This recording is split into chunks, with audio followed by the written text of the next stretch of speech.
America और Iran के बीच इस वक्त पीस टॉक स्विट्जरलैंड में जारी है, जहां लगातार 2 दिन से शांति के ऊपर बातचीत चल रही है। वहीं पर अमेरिका के वाइस प्रेसिडेंट जेडी वैंस ने एक बड़ा ऐलान कर दिया है, जहां पे हम आपको बता दें कि ये जो 60 दिन का ये फ्रेमवर्क तैयार हुआ है, नेगोशिएशन फ्रेमवर्क जो साइन किया गया है, वो अभी सिर्फ नेगोशिएशन फ्रेमवर्क साइन किया गया है अगले 60 दिनों के 2 महीनों के लिए।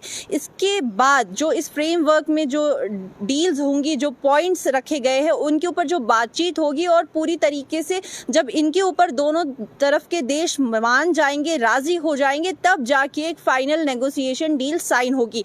तो लगातार 2 दिन से इसके ऊपर बातचीत चल रही है, जिसमें तमाम अमेरिकन ऑफिशियल्स, ईरानी ऑफिशियल्स, साथ में कतर, पाकिस्तान, सारे तमाम लोग इसमें मौजूद है। और इसी दौरान अमेरिका के वाइस प्रेसिडेंट जेडी वैंस ने एक बड़ा ऐलान कर दिया। उन्होंने कहा कि हम ईरान के जो फ्रोजन एसेट्स हैं वो एक ही शर्त पे रिलीज करेंगे।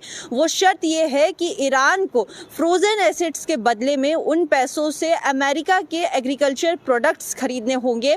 जेडी वैंस का कहना है कि जिस तरीके से, जैसे कि हो गया सोया, हो गया वीट, हो गया कॉर्न्स हो गए, ऐसे प्रोडक्ट्स ईरान को अमेरिका से खरीदने होंगे अपने फ्रोजन एसेट्स के बदले में। इसकी वजह से उन्होंने कहा कि 2 फायदे होंगे। एक तो जो अमेरिकन फार्मर्स है उनको इसका बहुत ज़्यादा फायदा पहुंचेगा। दूसरी उन्होंने ये बात बोली कि ईरान की जो जनता है, जो लोग है, अवाम है, उन तक खाना पहुंचेगा, उन तक उनका खाना बहुत ही ज़्यादा आराम से पहुंचेगा। अमेरिका नहीं चाहता कि ईरान इन पैसों से किसी भी किस्म का कोई टेरर फंडिंग करे या इन पैसों को अपनी आर्मी में इन्वेस्ट करे या कहीं और इन्वेस्ट करे। तो इसकी देख रेख के लिए भी उन्होंने कतर को बीच में रखा है कि कतर इसकी देख रेख करेगा कि अमेरिका से जो वो फ्रोजन एसेट्स रिलीज होंगे, ईरान उन फ्रोजन एसेट्स से ना ही तो कोई मिलिट्री के ऊपर इस्तेमाल करेगा, ना ही कोई फंडिंग करेगा, टेररिज्म फंडिंग करेगा, और इन पैसों से सिर्फ अमेरिका से उसके एग्रीकल्चर प्रोडक्ट्स खरीदेगा, जिसकी वजह से जो अमेरिकन फार्मर्स है उनको इसका फ़ायदा पहुंचेगा और ईरान के लोगों तक खाना पहुंचेगा। ऐसा कहना है जेडी वैंस का। और ये भी हम आपको बता दें कि ये जो अनोखा आइडिया जो लेकर आए हैं वो और कोई नहीं, इस डील को जो नेगोशिएट कर रहे हैं अमेरिका की तरफ से, लीड कर रहे हैं जैरेड कुशनर। ये जो खुराफाती आइडिया था, ये उनका आइडिया था कि ऐसा हम कर सकते हैं, क्योंकि हम आपको बता दें ईरान लगातार अमेरिका से अपने फ्रोजन एसेट्स मांग रहा है। जिस तरीके से ईरान के लिए अमेरिका ने डील रखी कि वो अपने न्यूक्लियर को डाइल्यूट कर दे, उसका पावर कम कर दे, उसको ख़त्म कर दे, उसका इस्तेमाल ना करे, उसी तरीके से ईरान ने भी कहा था कि हमारे जो फ्रोजन एसेट्स है, और ईरान के लगभग 120 से ऊपर $120 बिलियन से ज़्यादा फ्रोजन एसेट्स अमेरिका के पास है, जिसमें से ईरान ने कहा कि शुरुआत में हमें कम से कम 12 से 24 बिलियन डॉलर वापस कर दो, हमारे पैसे हमें वापस करो, हमारे एसेट्स हमारे रिलीज करो। जिस पे जैरेड कुशनर ये एक खुराफाती आइडिया लेकर आए और ये ऐलान किया कि ये पैसे तो हम एसेट्स तो रिलीज कर देंगे, लेकिन ईरान को इससे अमेरिका का एग्रीकल्चर प्रोडक्ट्स खरीदना होगा।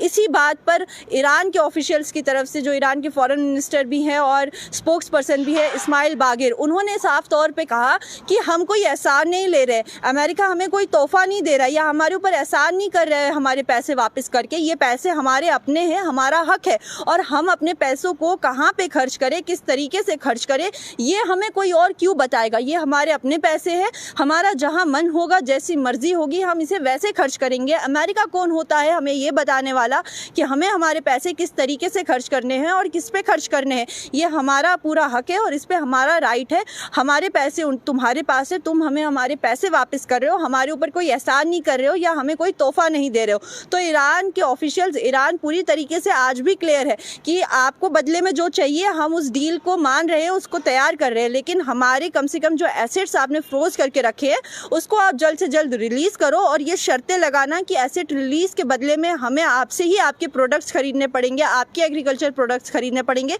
ये बिल्कुल गलत है। तो ये इस वक्त की अहम जो हम आपको अपडेट बता रहे हैं, जो स्विट्जरलैंड में इस वक्त मीटिंग्स चल रही है लगातार 2 दिन से ईरान अमेरिका के बीच में, ऑफिशियल्स जो लगातार बातचीत कर रहे हैं, और ये आने वाले 60 दिनों तक ये मीटिंग्स चलती रहेंगी। अलग अलग टॉपिक्स पे, अलग अलग शर्तों के ऊपर बातचीत अभी रेगुलर होती रहेगी। आज पहली जो ये बातचीत हुई है, जो फर्स्ट राउंड हुआ है, इसमें ईरान के जो फ्रोजन एसेट्स थे उसके ऊपर बातचीत हुई है। आने वाले दिनों में ईरान की न्यूक्लियर पावर के ऊपर भी बात होगी, इनरिच यूरेनियम पे भी बात होगी, स्ट्रेट ऑफ हार्मोज के रास्ते रास्ते पे भी बात होगी, सैंक्शंस के ऊपर भी बात होगी। तमाम ऐसे पॉइंट्स अभी भी हैं जिनके ऊपर बातचीत अधूरी है और इन 60 दिनों में देखना है कि ईरान और अमेरिका एक दूसरे की कितनी शर्तें मानता है और क्या 60 दिनों के बाद सच में ये डील मैच्योर होती है और सच में एक फाइनल नेगोशिएशन अमेरिका और ईरान के बीच में हमें देखने को मिलती है और उसके बाद स्ट्रेट ऑफ हार्मोज जैसे जो क्रिटिकल रास्ते हैं वो खुलते हैं और ग्लोबल इकोनॉमी को कोई फर्क पड़ता है। आपकी इस बारे में क्या राय है हमारे कमेंट सेक्शन में ज़रूर बताइए। फिलहाल के लिए हमें दीजिए इजाज़त। बाकी देश और दुनिया की तमाम खबर देखने के लिए बने रहिए न्यूज़ इनसाइडर 24/7 के साथ।